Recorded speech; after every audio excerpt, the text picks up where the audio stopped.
The following information has been provided to Archangels of Justice by various sources and is believed to be reliable.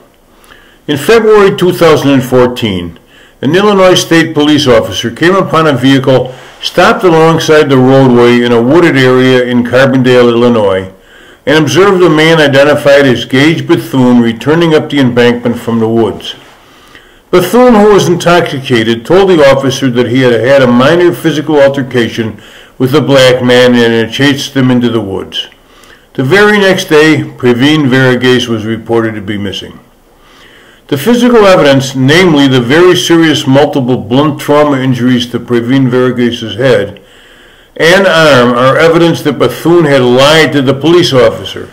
In fact, the defensive wound that Pravin had received to his arm, which went all the way to the bone, is evidence that Bethune had used a hard object, not his fist, to strike Pravin.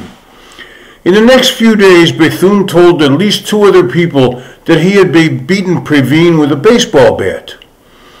Next, Bethune's cousin went to the police and told them that he and Bethune were watching television when a news report was aired with a picture of Pravin.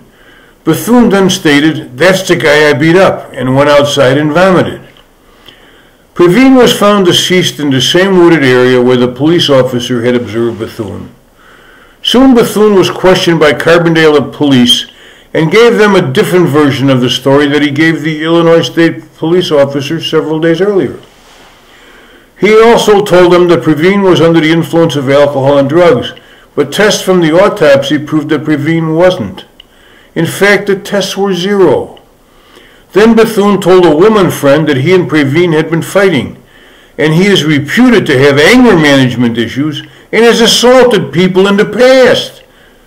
Add them up. Bethune's statements and history are evidence that he caused the death of Pravin.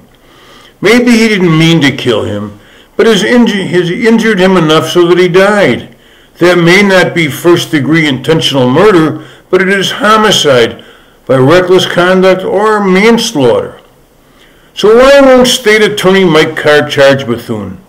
Is it because he is protecting the Illinois State Police officer who never notified his dispatcher, nor wrote a report as he should have, or released a drunk Bethune to drive while intoxicated? Carr's lack of action requires overview from higher state officials or a civil rights action by the United States Attorney in Washington. Carr is ruining the reputation of the State Attorney's office, not to mention his own legacy. But in any event, it's about time he does the right thing, or he must be removed from office.